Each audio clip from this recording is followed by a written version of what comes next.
Thank you.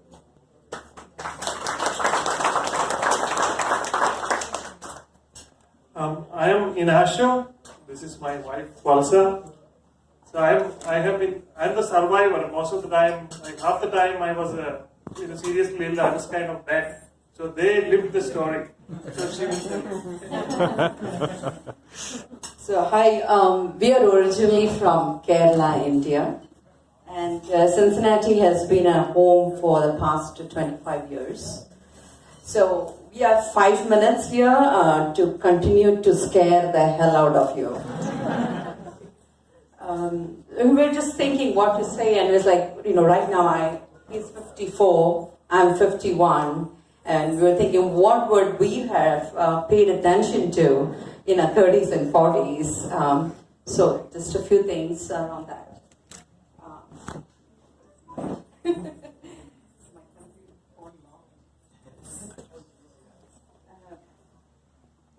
2 years ago, we were living a normal life. Inasha was 52, slim and tall, looked slim and fit, kept stress off with a very laid-back attitude and a sense of humor. He took long walks with his friends every day, ate green salad at work, or that's what he claims, and home-cooked meals. His BMI was normal, never smoked, no diabetes, but did take pressure and cholesterol medications for over 10 years. One Monday night, after he went to bed, his pressure and heartbeats dropped. His right coronary artery got a block from a clot, and his right ventricle failed. His heart was coming to a stop. With quick medical response, and he was switched to full machine support, the heart-lung machine, and was in coma. It was horror in slow motion for 15 days. His kidney, liver, lungs all started failing. His brain held on, and luckily his brain held on, and with the wicked smart medical team at the UC CVICU and the medical technology, his heart was bounced back right at the 2 weeks deadline. There were times when he had less than 1% chance of survival and a 95% chance of a heart transplant if he made it alive. After a month in the ICU, he lost his ability to walk, talk, breathe, feed himself on his own. Then after with 7 months of rehab, a cocktail of good medicines, a stent and an ICD implant, and of course great care from the teams, he was back. He survived to tell his story again thanks to UC CVICU, Bethesda, the Deerfield Township paramedics, our community, and God. He's now stable, working full-time this past year. The cardiologist confirmed in a recent checkup that he is now normal, like you and me, and is off the heart transplant list for good. He continues to get stronger, and last weekend we completed the 10K at the Flying Pig.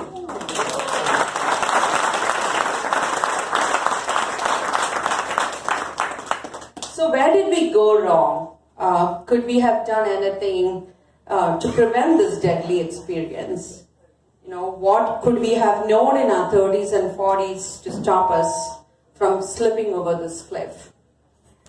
Is there anything we could do other than continuing to take the cholesterol and pressure medications? How come his grandfather lived up to the ripe old age of 103 and we stumbled halfway? We don't have all the answers, and we can share a few tips that we learned from our medical experts, and we are continuing to learn from everyone around us, including this event. Number one, beware of gaps in our family health histories. We knew Inasha's family had a history of heart attacks with uncles passing away in their 60s. We had no clue what exactly was their issue, and didn't know that this can hit us so hard so soon. we realized that we have limited info on family history coming from small town backgrounds in India. So we need to be extra cautious, as we might not even know our risk levels. Inashu is the first person in his family to live to tell his story about this risk with the right ventricle and the coronary heart disease. Number 2, don't underestimate snoring. Inashu had a notorious habit of snoring, and it got worse over the years. What we didn't know was, even though he said he slept well, he wasn't breathing almost 40 seconds every 2 minutes for many, many years. This could have weakened his right ventricle. He got diagnosed with sleep apnea recently, a year ago, and now uses the CPAP machine at night. He sleeps well with his heart well oxygenated. And I sleep well too. So it's less kicking and more sleeping. Third, we need to reinvent healthy as a community. And there's been a lot of advice and insights on that. We knew staying healthy was very important. I was a nutritious freak. We walked, hiked, ate healthy, ate lots of veggies and fruits, organic, less meat, less salt, no pickles, no papadums in the house. Okay. What we didn't know is the extent of healthy habits needed for those with this kind of risk. We underestimated the need for more support early on as a first generation in the US, which was raised earlier. We are now using more services to free up our time. We are into strength training with personal trainer, more regular, faster walks, and more time and effort towards healthy meals. Whether it is foods with more good cholesterol, more heavy carbs, less rice. We're just finding completely new ways to keep our taste buds happy, and we're finding is our quality of life has improved even more. There is no compromise on delicious, and we make exemptions like wine. So there are some things that's completely out of the debate. A nutritionist made us rethink salt. She said, Indian food is so flavorful. Do you even need salt? These are kind of questions we can ask to rewire our brain collectively as a community and a generation to outlive our predecessors. 4, do more regular monitoring.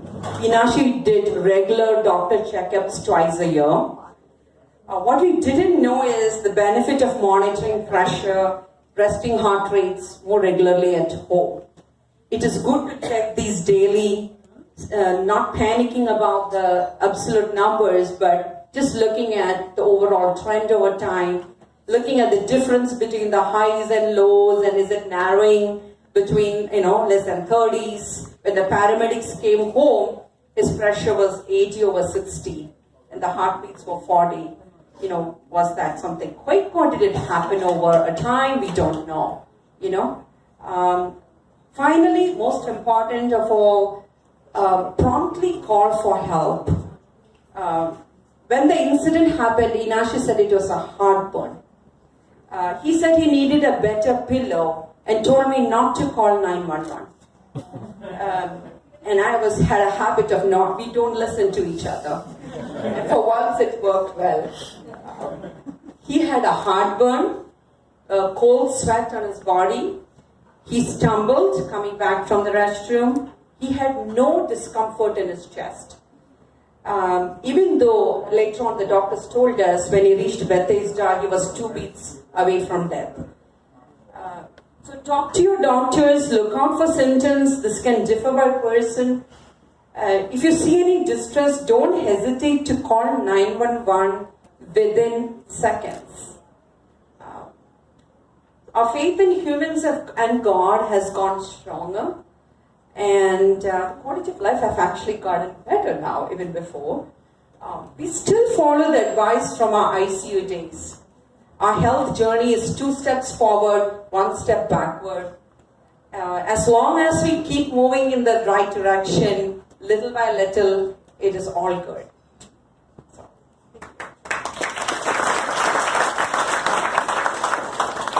Personally, I never thought I would have such a catastrophic heart failure at the age 52. When you are young, you never think of such a thing would happen to you. So you would do a normal, what you used to do before. But people like us, it seems, we have to be extra awareness about. And we need to, as a family members, close family members, we need to look out for each other. Prompt action saved my life. Otherwise, I wouldn't be standing here. So another thing is to remember is that both men, though here we talk about men more having heart disease, I think data will show that both men and women are equal race. So if anyone need more information about my survival, we are happy to share. So we would like to thank RedSaree organization for starting this awareness program and our friend Deepak introducing us to this event. Thank you.